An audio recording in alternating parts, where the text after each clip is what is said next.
गायिका रचना रिमाल अस्पताल भर्ना भएकी छिन्। साङ्गीतिक कार्यक्रमको सिलसिलामा रुकुम पश्चिम पुगेकी उनको स्वास्थ्यमा अचानक समस्या देखिएको हो। सुर्खेतबाट नेपाली सेनाको हेलिकप्टर मगाएर उनलाई रुकुम पश्चिमबाट नेपालगञ्ज लगिएको थियो। नेपालगञ्जबाट मङ्गलबार बिहान उनलाई काठमाडौँ ल्याएर अस्पताल भर्ना गरिएको स्रोतको भनाइ छ।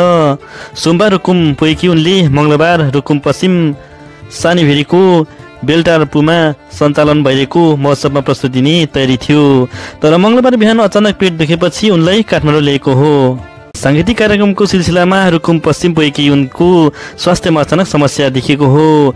सुर्खेतबाट नेपाली सेनाको हेलिकप्टर मगाएर उनलाई रुकुम पश्चिमबाट नेपालगञ्ज लगिएको थियो। नेपालगञ्जबाट मङ्गलबार बिहान उनलाई काठमाडौँ ल्याएर अस्पताल भर्ना गरिएको स्रोतको भनाइ छ। सोमबार रुकुम पुगेकी उनले मङ्गलबार रुकुम पश्चिम सानीभेरीको बेलटारपुमा सञ्चालन भइरहेको महोत्सवमा प्रस्तुति दिने तयारी थियो।